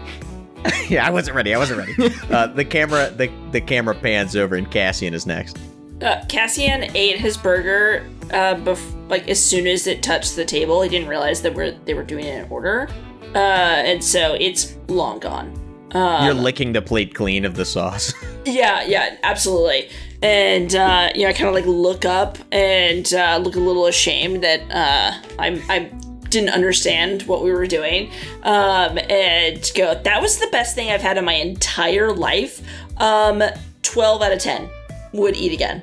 Yeah. Next up is the Orb Ponderer, and you notice that he was sitting there, Orb's still in front of him. The burger gets placed down, and then over 10 seconds, it just fades from existence. And then he just booms, "Not bad." And then the camera pans over to Blaze. Blaze does mop up the aioli with the burger. That felt natural given the situation. Takes a bite and takes a deep breath and says, "I am disgusted." Nice. By the fact that I can't live here and eat this every day. Oh, so when you said disgusted, that was the zoom in to him with the strings, the sting. You're like, oh my god, what's he gonna say? Yeah. And then he sighs and he smiles and he's like, oh, you got me. And then the camera pans back over to Moradius. He throws up still coughing. He throws up a sideways thumb. Oh, and he begins slowly tilting it down. And the camera flash cut or smash cut to the Dragonborn who's sweating and his eyes go wide. Mm-hmm. And then cut back to Moradius. And once he thinks he's pushed that as far as he can go, he abruptly flips it up. The tavern goes wild. Like well done, chef. Well done. Yeah, and he's like, his hands are now clasped in front of him. He's like, thank you, and he gets down on his knees and starts, offering a prayer to his ancestors. Thank you, everybody. This has been Damon's Odema. Yeah. By the way, and then cut to Dima and Rin, who are just fighting for their lives in hell, as like this demon horde is just pouring through the door, and Dima's like, "Don't worry, Rin. I'm sure they're working so hard for us right now. They're gonna succeed. I know they will." And then cut back to the restaurant. And Moradius is like leaning back in his seat. He's got the big fat belly and he burps. Cassian had to, sort of like collect himself because he fell out of his chair twice. Once when Blaze said he was disgusted, and then during the whole thumb scene. And so he's sort of like fanning himself and trying to calm down. It was too much excitement for him. Yeah, it was pretty intense for sure. Yeah. All right. And with that, the night seems to be, wrapping up. The excitement, like this was normally Ponderous Orb is a pretty chill establishment. Not a lot going on, which is weird because it's kind of like a dimension hopping pub. It just kind of appears wherever, adventurers need it most. But, it's winding down. And the sun has now set, and you're just thinking about the arena tomorrow and, what could possibly lie in store for you there. Okay, so, yeah, you throw a couple gold at one of these taverns, spend the night there. Next morning, you're at the arena, crack of dawn, at the booth. And you see, as you're walking up, the halfling girl is walking up at the same time. Hey guys, so, and I just want to make crystal clear one more time, you're sure you want to fight the champ? Crystal. Yes, please. I'm looking around. Have they done any promoting? Yes, yeah, there's stuff all over the place. What does it say about our team? How are we described? Someone has done like a pretty quick artistic rendition where it's just like these three kind of shadowy stick figures all like looking up at this gigantic monster that they're going to be fighting. The champ squares off against Meridian Prime. Right, there you go. Doesn't look like me at all. But yeah, she's like, This is the first time there's been a fight in, let me think, like 3 months or so. So people are really excited. It's going to be a full crowd today for sure. And soon it'll be the last time there's been a fight in 3 months. Sure, I guess, whatever. The fight is going to be at noon. What? Awesome. That gives us time to go make some bets. Let's go. So Cassian's gonna go try to drag Blaze and Meridius to go find some people who look like they are bet people. We need to push back our reservation with Captain Harris. Do you want to do that while we try and quadruple our money? I lift off the ground at a rate of 6 inches per second. wow, dramatic. Okay, we'll see you later. Bye. Yeah. Okay. So to quickly do Moradius' thing, Captain Harris doesn't really seem to care that much. They'll be ready to cast off basically whenever. For Cassian and Blaze, you're able to quickly find like a section of the square that has scalpers and bookies and everything. Okay, so Cassie's gonna like walk up to one of them with the pamphlet and be like, I don't know if you can recognize the people who are about to be in this fight. It's me. I'm the person on this pamphlet. He squints at the poster and says, Well, that's just a little black stick figure. That doesn't look nothing like you. Well, I didn't draw it, but it's totally my me. apologies then. Okay. All right, whatever. So what are you trying to say? I'd like to make a bet on the fight. Okay. I want to bet that I'm gonna win. That we are gonna win. The team's gonna win. Okay, that's 3-1. 3-1? Yep. 3-1 against an undefeated champion? Correct. That's 4-1. Nope, 3-1. All right, 3-1. That's fine. All right, what are you putting down? 400. Yeah, Cassian takes all of the gold that he has in his bag of holding and hands it to him. Okay, so that's let's see, that's about 500 gold. Yep. Yep. All right. That. Well, and then he like pulls it back for a second. He's like, wait a second. Do I just hold on to this and then come back later? Do I give it to you? How does this work? We sign a contract. Oh, yeah. Great. All right. And then he looks like he's got like a form that is pretty standard, and he fills it out with, I mean, it's basically just the number and then the odds and then the payout to both parties depending on the result, as well as the conditions. And he writes it up pretty quickly. He says, all right, this is so satisfactory to you. Cassian doesn't actually understand what he's signing, but he nods and says, yeah, and signs it. A quick glance look, it's what he said. So in the event that you win, you get 1,500 gold. In the event that you lose, he says, well, I guess I probably should keep the gold because if you lose, you die, and then I won't be able to collect. Well, what if I just put it like in a box and then you can just come pick it up? That's fine. You're putting it in escrow. That's no problem. Great. And there's a magical escrow box right next to him. Perfect. Shoot. Okay, yeah, that's fine. And Cassian like sticks the gold in there. Great. It's magic. It just does, exactly what you want it to do. No problem. Perfect. And he picks up the box and runs away with it. No, I'm kidding. Okay, great. You've bet all of your money on your own success. Yes. Okay. Smart. Cassian like looks over at Blaze, and after they get out of earshot of the bookie, and it's like, can we do that again? How does this work? Only if we have more money. Oh, shoot. Okay, well then never mind. Let's just go. Oh, let's go get another cheeseburger before we fight. I fight on an empty stomach. Oh. That's smart. Cassian does not. Because we've got time, right? So Cassian's gonna go eat a quick cheeseburger before, the fight, and, does some stretches, and ready to roll. The Dragonborn chef, he only works the night shift. Shoot. Okay, well, then he just But there is some sadly- leftover stew if you want to eat that. No, thank you. Okay, well, there you go. Blaze is gonna go set up in the arena. Okay, yeah, no one really stops you. It's fine. You can see that as you get inside the arena, there are already people like sitting in the seats, despite the fact that the fight is like about 5 hours from now. Yeah. Okay. Yeah, there's a lot of excitement going on here. Yeah, I think in the meantime, never mind. Yeah, no, I'm gonna wait. Great. Let's fast forward. It's 11:45.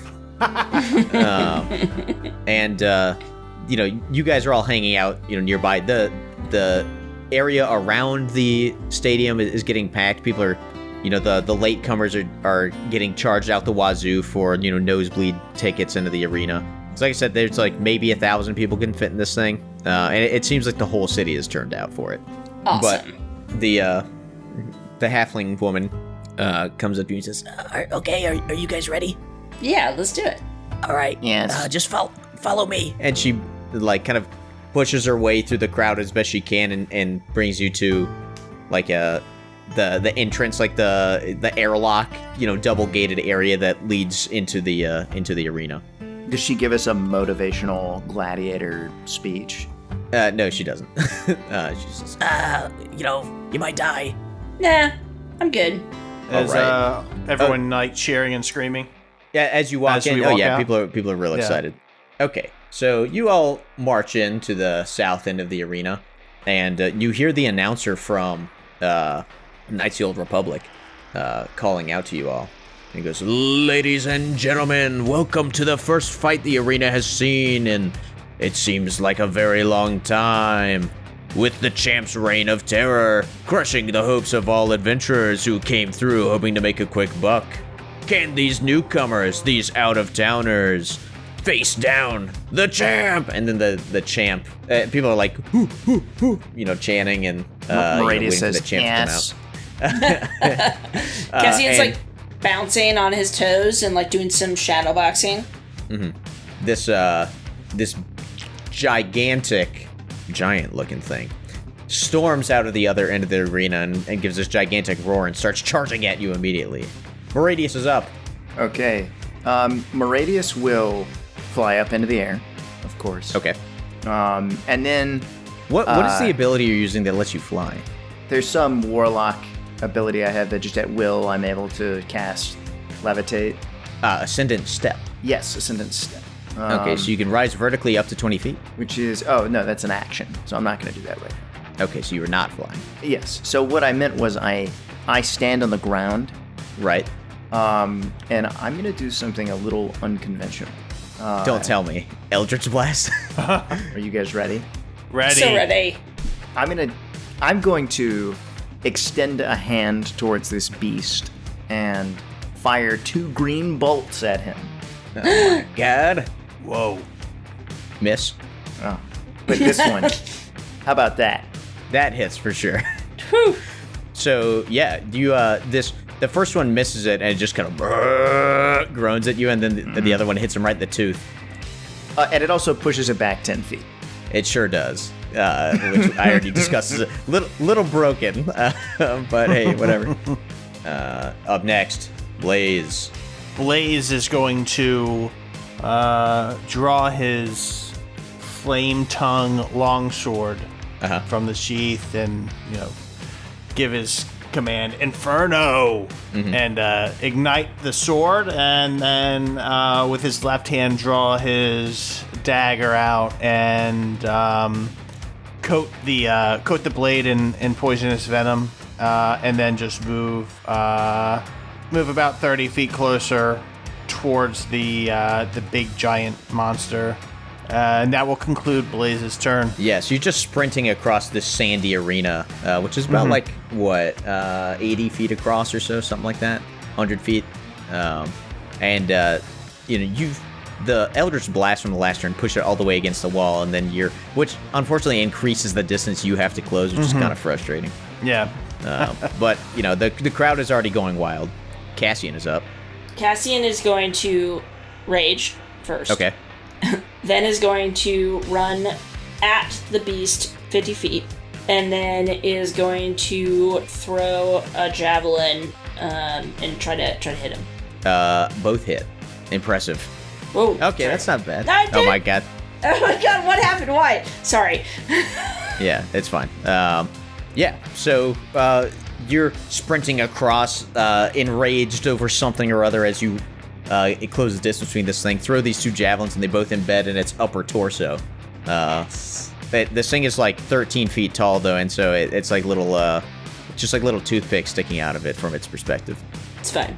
The champ is up, and it roars in rage and sprints towards Cassian, who has made it the closest to the champ.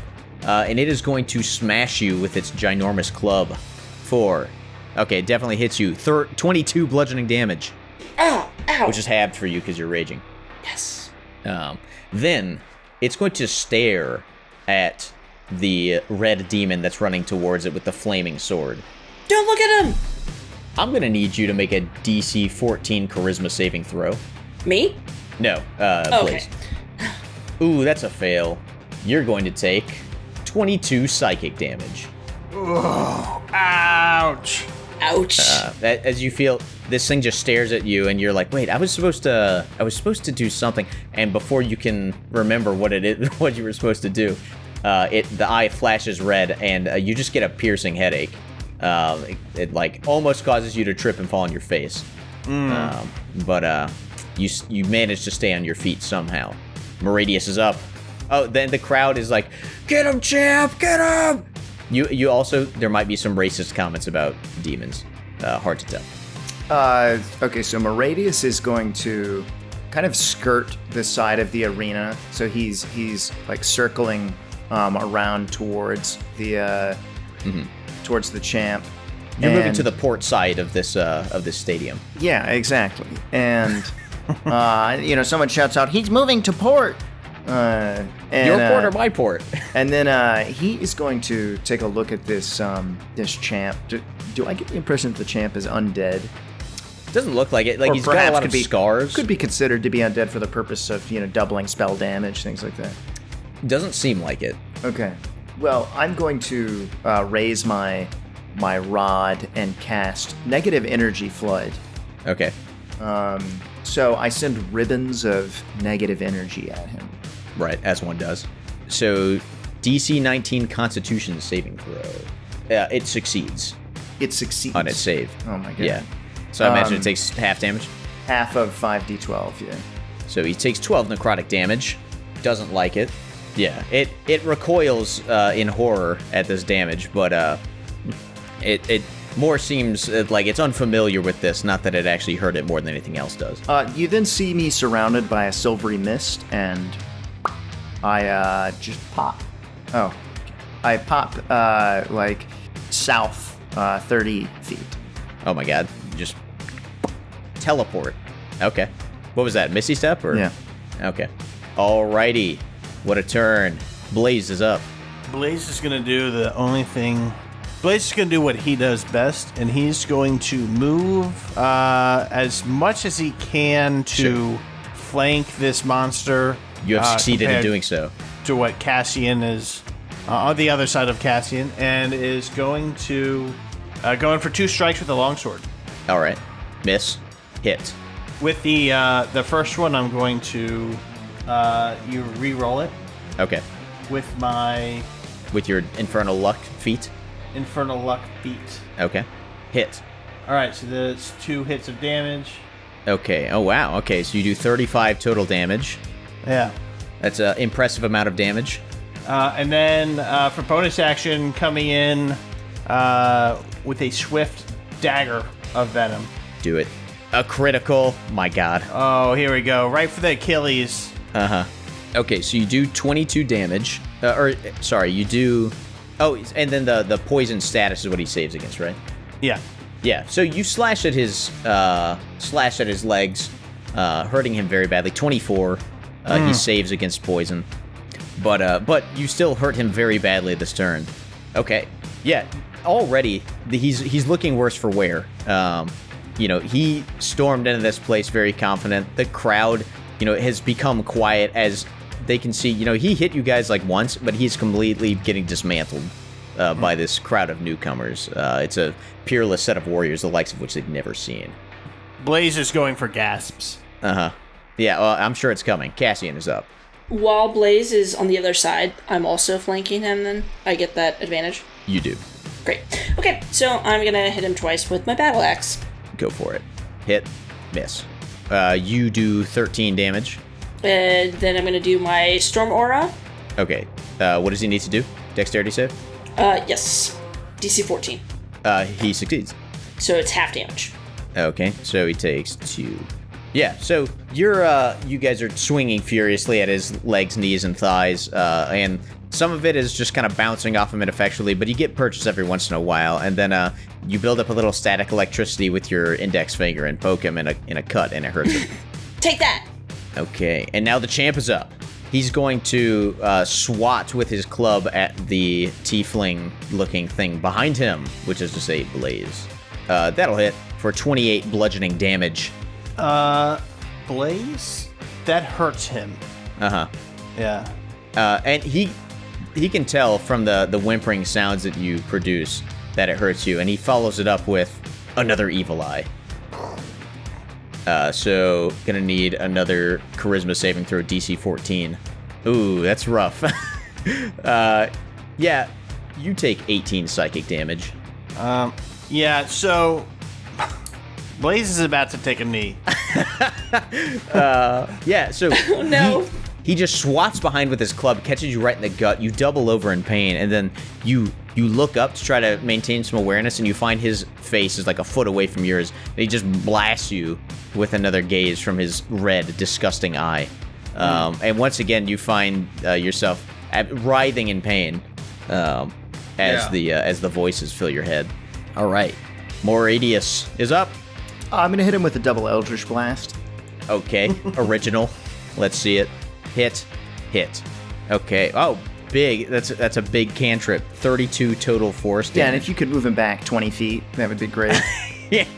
Give me 1 second, and they're coming right up. Does that provoke attacks of opportunity from my It compatriots? does not. He has to move of his own free will on his turn in order to provoke opportunity attacks. Yep. Little known fact. Yeah. I didn't know free will was tactically relevant here, but Yeah. Well, I mean, regardless, they have to use their movement action on their own turn. That's when they provoke opportunity attacks. That is not what just happened. So, it it's feeling pretty good, the champ, having just, really sucker punched this demon that's attacking its ankles. And then all of a sudden, it just goes like flying head over heels back towards the wall again as these 2 green bolts of energy come flying from the corner. And from a timing standpoint, it's a little divorced. So he gets hit, and then like half a second later, it just like yanks him. Yeah. And then I do it a second time as he's straightening it up, and it like pulls him even farther away towards the edge of the arena. Perfect. And he's looking rough. Blaze. How? So he's looking rough? He's looking rough. Looking All right. poorly. Even. Like RUFF? Or Yeah. Like Yeah. rough stuffins. Okay. Rough stuffins. Blaze thinks that the best chance that... No, Blaze is going to play this a little smart. He's going to move about 15 feet away from this guy, 20 feet away, to opposite of him, like in the exact opposite direction. Oh, so you're moving away. I'm moving away. Okay. And then I'm going to take Potion of Greater Healing. Okay, interesting. Yeah. Okay. For 12 healing, and Nice. realized that wasn't nearly enough. It never is. It never is. You could have just used your bonus action, Second Wind. Well, I haven't gotten to my bonus actions yet, which I will use Second Wind. Okay. And regain. I call potions bonus actions. Oh, you do? Okay. Well, ignore the Second No, Wind. you can do Second Wind as well. All right. Well, that was a little baby 2 plus 6, 8. All right, and then Blaze is gonna wipe some of the blood out of his eyes and resolve not to look at the champ again, maybe. yeah, he's looking at the ground. Okay, Cassian is up. Cassian is going to throw 2 of the Cure Wound scrolls over at Blaze, or like in the direction of Blaze, and Okay. then rush over to the champ. It's a piece of paper, so they only make it about like 5 or 10 feet. They don't throw well, so they're somewhere on the ground next to you. But then you run over to the champ. Yep, and swing at him twice with my battle axe. All right, It did look cool when you threw those hit. Yeah. papers to me. Hit. Okay, 23 damage. Yeah, this thing looks like it's got approximately, let's see, 1% of its health left. Awesome, and Slightly then more like 2%. I'm gonna do my Storm Aura as my bonus action. Okay. Okay, so it will either take 1 or 0 damage. Yeah. I'm not gonna roll. He takes 1. Yeah. So he is teetering. He's on the edge. He's on the brink even, but still standing. He looks horrified. The crowd is dead silent. They don't know what to think anymore. They were expecting not a long fight, but it was kind of supposed to go in the opposite direction. But the champ is up with his last gasp. He looks over at he looks over at the red one and looks him in the eye once more. And Blaze says, seriously? And he's gonna need to make a DC 14 charisma saving throw. Oh no. You take 31 psychic damage.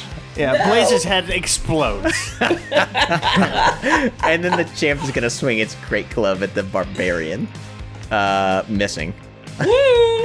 And it looks desperately around, like, wondering, is someone gonna call this? Like, what's gonna happen? He's never lost before, obviously because he's alive. But he looks a little sad. Moradius. Okay, Moradius is going to raise his hand and shoot 2 bolts of green light. Oh, you don't say. Hit.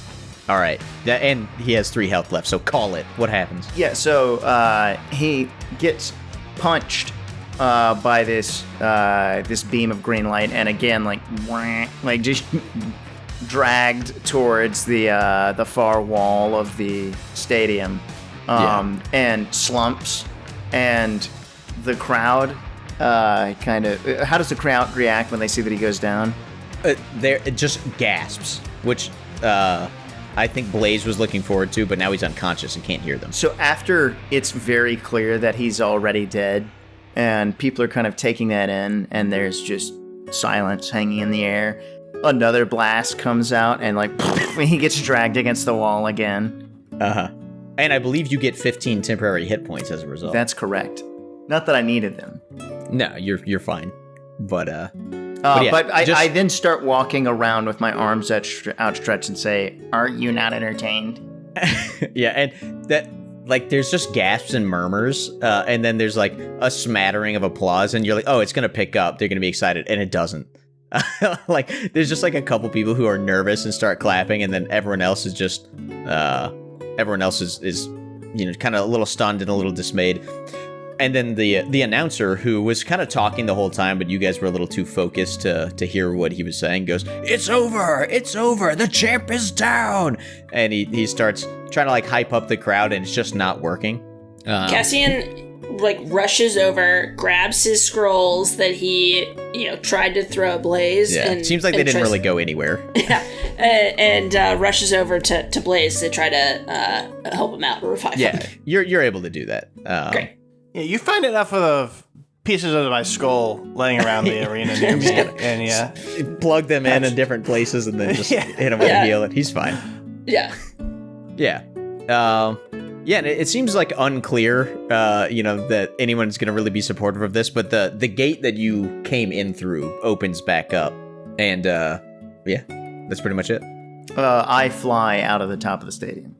Oh, so you levitate, but are you able to propel yourself forward, or can you just go up and down? Why not both? We had a very long conversation about this last time. Yeah. So so you can move up and down, but it doesn't seem like you can change your altitude, but not your longitude and latitude, except by pushing yourself. I move up high enough that I can then falling. You check the wind direction. Yeah, I can, you know, kind of, like a skydiver, sort of pilot my way. Yeah. So it takes you about an hour to do that, and by that time, no, I'm kidding. So yeah, you're all outside, and people are just kind of filing out of the stadium, like bummed and like not sure what to make of all of this. But the halfling woman who is at the ticket counter, she just, hey, come over here to the booth, and I can get you your prize money. Excellent. And Cassian rushes over. And yeah, she hands you, it's like this, this bag of, it's like a thick bag of mostly platinum. And looking at it, it was the advertised amount. It's about 10,000 gold worth. Awesome. And then Cassian is going to go back over to the bookie that he made the bet and try to collect his winnings. Yeah, and this guy is swimming in money. You're the only person who bet on yourself. So yes. Almost everyone else bet on the champ, and so the fact that he lost that bet is like, it really doesn't matter.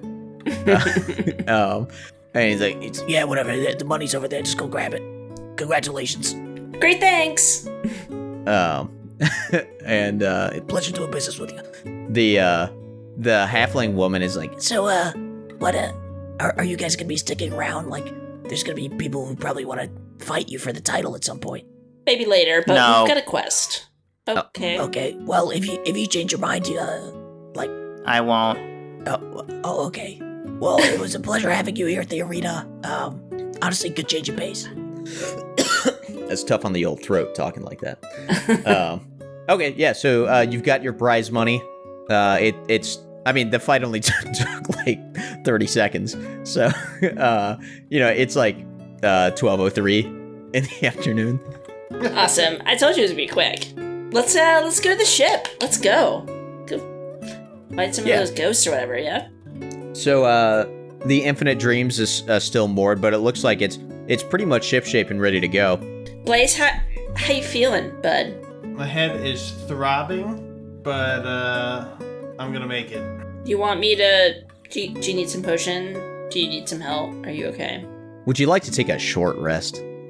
Yeah, I'm gonna short rest. Excellent. Let's do that. Yeah, as you ask that, Meridius actually just says, I don't need to. We probably shouldn't. Okay. Too late. Let's do it. While he's sitting on the side of the pier, kind of nursing his wounds and whatever, so Captain Harris, walks down the gangplank towards you and says, "Is your fight over? Are you done?" Yes. Yeah, we won. It was easy. Oh, all right. Then have you ever heard of the champ? No, I'm not from here. Oh wow. Apparently it was a big deal, but it was pretty easy. So Oh, okay. We got your money. Let's sail. All right. All right. And there's a guy next to the captain that's, like got some sort of like bag out or something like that, and he's looking expectantly at you for the money. Cassian, I think, is the one that's holding the bag, so he's gonna turn his back to the guy as he figures out how to count it all out and make sure that he has not more than he actually needs. Yeah, I want to clarify, nail down some terms here. All right. You're going to take us out, and you're going to be there with us until we're done, and then you're going to take us back. Sure. All right. And we're going to get 3 meals a day. He shrugs and says, just sure. I can't promise they're any good, but you'll eat what the rest of us eat. Awesome. And then Cassian, hands over a pile of gold pieces. Okay, yeah. And the accountant dude seems satisfied, and shoves off the pier towards one of the harbor master looking buildings. And Captain Harris just looks at you and says, "Well, we're ready to cast off whenever you need us to." Time now. Let's do this. All right, and he hops aboard his ship and looks expectantly at you to follow up the gangplank. I do so. Cassian runs up and finds a good spot to watch as they get underway. Sure. I mean, anywhere on the deck is fine, as long as you're not trying to get in the helmsman's way or something like that. I'm Blaze on the bow with his arms stretched out. Okay. Very Titanic of him. That's right. Yeah. Cassian's gonna join. Okay. Yeah, and I mean, it takes him a little bit of time to unmoor and get going, but based on the talk of the sailors, it seems like they got a favorable wind for going to this horrible place that none of them want to go, and the ship casts off. Perfect. Much to the superstitious sailors' chagrin, Infinite Dreams departs from the docks of Scythia and into the vast blue sea. The helmsman sports a grim visage as he guides the vessel towards the Kraken Nest, as they call it. Most of the crew favor you with looks of concern or bewilderment, but thoughts of a big payday stay their swarthy tongues.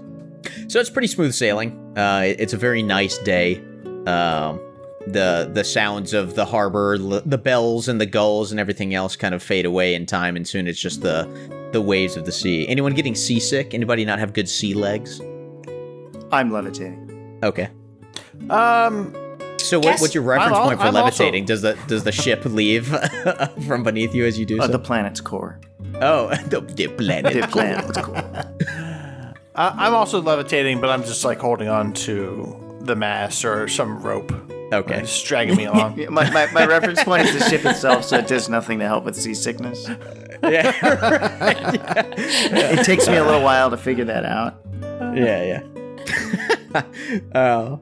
Cassian is not really enjoying being out to sea, so he is sort of sprawled on the deck, trying to not move, but he doesn't really realize that laying doesn't help. Yeah, I was gonna say it actually probably makes it worse. Now your body isn't doing anything to balance.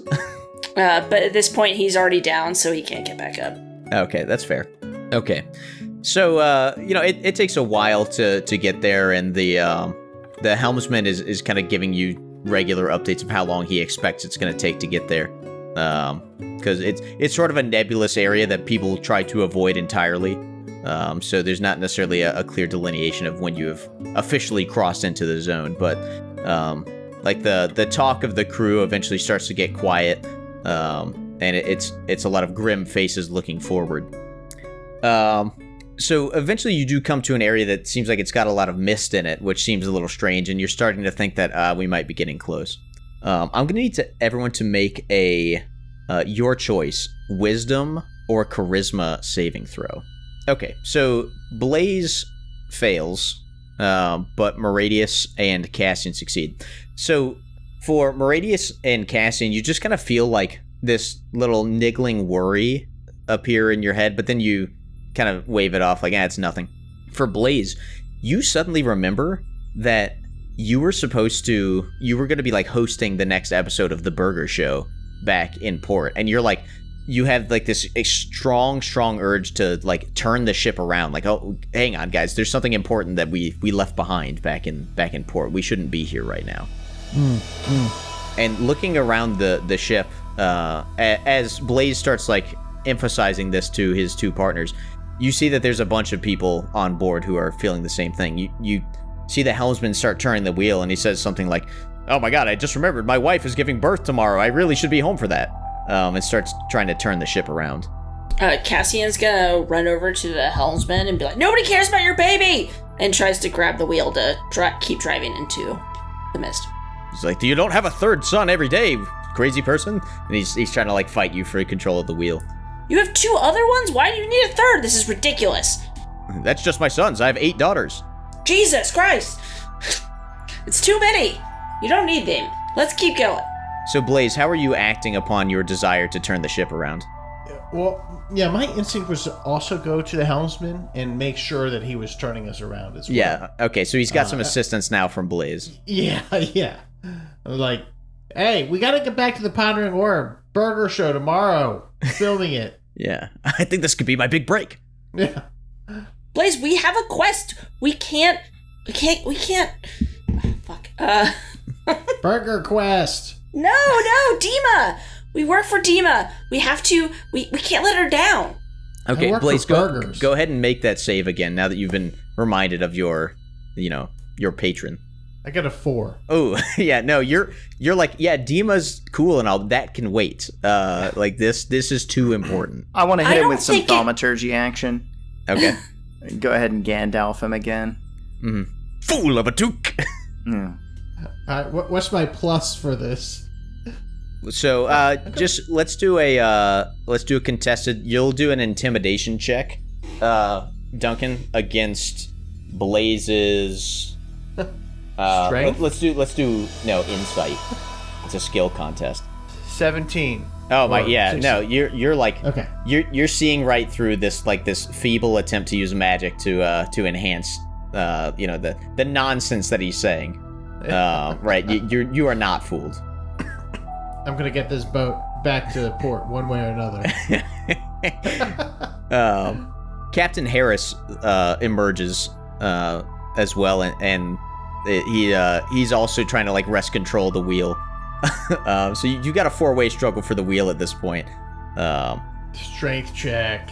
Yeah, I mean they're all weak though. So let's just get a Cassian versus Blaze contested athletics. All right. 15. Okay, not terrible. Why is athletics so hard to find? It's at the top or near the top. You're +7 to it. I got you. Check this out. Yeah, here we go. Oh no! Get out of here! Get out of here! Yes! I rolled the 20. Okay. Yeah, no. But it took you too long to do it. No, okay, yeah, you rolled a 27. So yeah, like you just bat Cassian's hand aside at her pathetic or his pathetic fumble towards the wheel. This boat is turning around now. Cassian tries to he stands up and then tries to tackle him. Okay, great. Is Blaze paying enough attention to notice? No. I got my hands on the wheel or rudder. Okay. So you get tackled to the ground. Go ahead and give me one more wisdom or charisma save. I'll go with they're both +0, so I'm just sticking with wisdom. Yeah. I'm screaming in agony and irritation. Burger! Yeah. So, so the captain manages to get control of the wheel and starts, sailing back forward, and a bunch of sailors are, like, clutching their heads. They don't know what to think anymore. And the mist is growing thicker. As you two are sort of battling it out on the aft portion of this vessel, Moradius, you hear the wailing of some horrible creature that sounds like it's approaching the vessel. Do I think we're far enough out that we're at our destination? You've definitely been moving for a long time, but again, the area was so vague that it does seem like you're definitely in like a haunted area, but you have no clue how big that place is. So I'm a little ways above the ship. I had to use the ship as my frame of reference because otherwise I wouldn't be moving laterally with it. Right. But you've secured yourself to the vessel. I wanna move up a little bit until I can see the source of the sound? Sure. Problem is the fog is very thick, and moving up doesn't really help much. I have Devil's Sight. What does Devil's Sight do? Describe it for me. You can just tell me what monster's there. I have Devil's Sight. Let's see what Devil's Sight. You can see normally in darkness, both magical and non-magical, to a distance of 120 feet. Mm-hmm. Not very dark, just foggy. But after a few moments of this, you do, in fact, see the creatures that are starting to surround the vessel. Creatures, plural. Creatures, plural. There's many of them. So Blaze is here at the aft of the ship, as is Cassian, who is fighting him. And then Moradius is sort of floating at the central mast here. Duncan, do you see Captain Harris here at the back? I do. Well done. For anyone who's not catching it, there's a lot of Iron Maiden references going on here. You guys didn't ask, but the other vessels in the harbor were the Clairvoyance, piloted by Captain Dickinson, the Prophecy, piloted by Captain McBrain, and the Moonchild, piloted by Captain Smith. All excellent tracks on an excellent album. This is true. I just listened to it again the other day. It's really good. Seventh Son of the Seventh Son. Underappreciated, I think. But Infinite Dreams is my favorite song on it. That's why that was the vessel that you had to go on. Okay. So you can see that there's all these these luminescent, almost ghostly siren-looking things that are moving through the water or through the air towards the ship, and they've gotten very close at this point through the thick fog. Everybody roll initiative. Way cuter than the Harpies. All right, Blaze is up. Right now, you are pinned to the ground by Cassian. Cassian, get off of me. Are you attempting to... Okay, all right. Cassian is up. Cassian is going to try to take his rope and sort of tie it up so he just doesn't get in the way. Okay, he's trying to hog tie Blaze. Yeah. Blaze, are you trying to resist this? Yeah. Okay, we'll do another athletics contest. Ooh, Blaze wins. Okay, shit. yeah, you are unable to secure your friend here. Yes. Okay, the sailors are up. They're not really sure what to do. One of them just stays at the helm, feels that steering the ship is probably still pretty important. But they're sort of scattering, looking for weapons on the deck or something like that. Not really sure what to do. Captain Harris, smooth as silk, takes out a dagger and throws it at one of the sirens. He misses. The dagger just flies off into the mist, and he curses. All right, Moradius is up. Moradius, from his position in the sky, will take aim at one of these beasts and blast it with a bolt of green light. Okay. So, yeah, you know what? We'll start off the starboard bow and work our way clockwise. Fair enough. Hit. Oh, yeah, huge. So this bolt of green light just lances through the air towards one of these spooky, spectral-looking sirens, and it wails as it disappears, fades into the mist around it. And here I go for another one. Hit. Yep, same thing.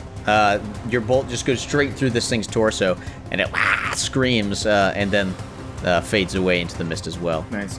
All right. The sirens are up. They fly into the ship or close to it, and start attacking the denizens aboard. Sailors fall to the ghostly claws of this thing. One of them goes for an attack against the captain and hits. Oh my god, a devastating blow against the captain after he missed it with its dagger. And these things are screaming loudly and horribly as they continue their onslaught. Two of them attack the down on the ground, what's his name? Blaze. Ooh, both hit.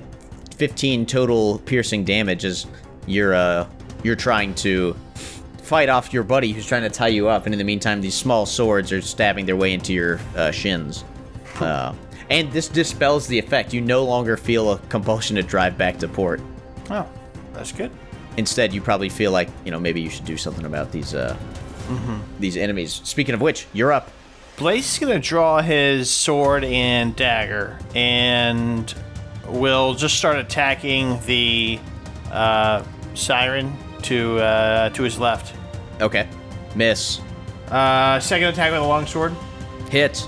Oh, yeah. Oh, you cut through it like a hot knife through mist.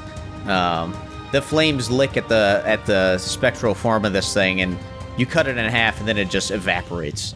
And as soon as the that first one evaporates, he does a spin move back around to his left so that he can, with his left hand, stab the other siren for a critical. Oh my god, yeah. You nailed it. Yeah. I imagine it's not going to look good. Ooh, oh yeah. No, this thing, same thing. Your dagger pierces it right through its neck, and it evaporates like it was never even there. Cassian is up. So, and like shocked that he's like, oh, something like finally snapped it out, for Blaze, and stops trying to like hogtie his friend, and then runs over to the siren that attacked the captain, and takes a swing at it with his battle axe. And before that, goes into a rage. Perfect. Hit. Yeah. Yeah, one hit is enough to take this thing out, and it disappears like the other ones have. Take that! Sailors are up. One of them runs up to try to attack the one of the sirens on the starboard side of the ship, but is unable to connect. Same with the other brave sailors as they run towards these things that are cutting down their sailor comrades left and right, but none of them seem to be able to get any purchase. Captain is up. He runs down to support one of the boys on the port side, further down the stairs in the main part of the bow. He attacks with his scimitar. Critical fail. His scimitar goes flying off the port side, and he goes, uh-oh, and looks around at the heroes, hoping that they could do a little better. Baradius is up. Oh, yeah. All right, so I will attack the monster that's up towards the bow. That's attacking the sailor. It's on the forecastle. Yeah, right there on the forecastle. On the... that'll hit. Yeah. Oh, you totally atomized this thing. It's gone. And the sailor has no idea how to react to this. I don't really move. I just swivel in place. You're just a turret in the middle of this. Right. And then I'll gun down this guy on the port side. Okay, the one that's attacking Mr. Harris. Mr. Steve Harris! Hit. I say scream for me, Captain Harris. Oh, he's screaming. Yep. Boom. That's it. All right. Up next, the siren here on the starboard side, the one that remains, attacks the sailor, cutting him down in one blow. Blaze. Blaze rushes up to this last siren and goes to attack with a longsword twice. Miss. And a last effort attack with the venom dagger that's not coated in venom. Hit. Oh, yeah. Done. Eviscerated.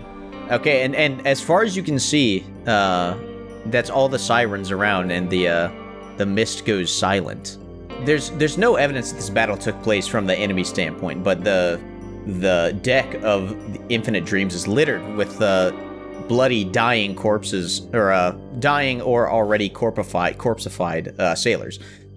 Huge gashes across their necks and chests, spurting blood. Captain Harris is running around trying to stop some people from bleeding, trying to get someone back up on the helm to steer the vessel. It's chaos as far as Captain Steve Harris is concerned. Cassian's gonna run over the helm and try to help, even though he doesn't know how to steer the ship. Sure. Okay, what are you trying to do? Are you trying to turn? Or are you trying to just keep it steady? What do you want? Keep it sort of steady, or try to ride it in terms of the direction that he thinks that we should be going. And so it sort of just like locks his arms and tries to hold the wheel straight. Okay. He's like, I got this, Captain! Captain Harris is not at all, his concerns are not assuaged by a random fighter taking the helm of his vessel. He runs back up to try to assist. As you're surveying the scene, you hear a loud voice coming from, it sounds like, generally the direction of the bow, but obviously very far away. And it just says, "Go home." That's it. No, thank you. It is unclear whether the voice can hear you. It doesn't even occur to Cassian that the voice wouldn't be able to hear me. Hey, Cassian, with all this fog, make sure you reduce speed. Oh, I don't know how to do that. Oh, yeah, that's a great point. Okay. Yeah, want to furl those sails a little bit. Look out for the buoys. Yeah, Want we'll to stay station on the the reduced green side of visibility them. detail. Yeah. And start the foghorn. We don't. Do we have a just have gong a on gong. this shit? Yeah. Yeah, probably multiple. Get the semaphores out. Make sure you can signal anybody. I have a pan flute that I use to let everybody know where the ship is. Yeah, that'll carry for sure. Okay, so Captain Harris is coming, trying to wrest control of the vessel from you, and he's saying, we should probably turn around. We've already lost too many men, and we don't even know where we're going. No. You know where we're going, right? Mm-hmm. Moradius does. Yeah. Which way are we going? Cassian tries to hold the helm still, but what direction, Moradius? Do I know? Looking at the chart, or did we stay on a steady course during that encounter, or did? It seems like you might have listed a little bit to starboard, but not a ton. You think you're basically on the same track.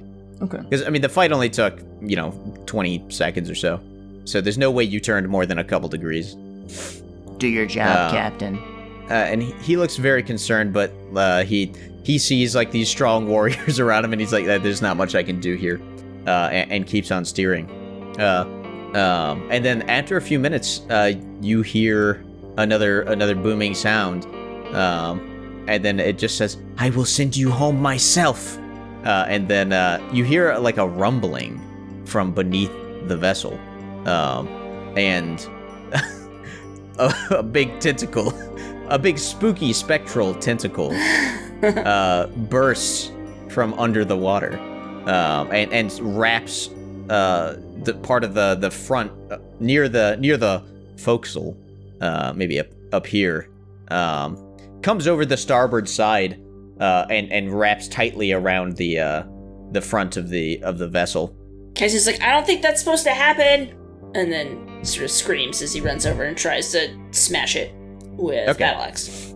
So you run it over to smash it, and you're able to hit it pretty easily, but this doesn't seem like it evaporates quite as quickly as the sirens did. Not deterred. Yeah. Anybody else trying to do anything to it? If it's not being violent, I'm not going to do anything. It looks like it's constricting and crushing, and it's starting to... Oh, yeah, I'll shoot the shit out of it. Okay. What's Blaze up to? Blaze is gonna light his long sword. Okay. Anything else? No. Okay. Yeah, and just as that one seems like it's as you hit it, it's taking damage, things are happening, and eventually it goes away. But as soon as it does, two more appear. I shoot both simultaneously. Yeah, one coming from the other side, and then one near the stern, and catches the wheel as it happens. And you've got a bad feeling about this. And Captain Steve Harris calls out, "Hold on!" And then you can feel the ship start to break apart, just as you start to see something emerge out of the mist in front of you. And that's where we'll end this session. Ooh. Very Nice. spooky.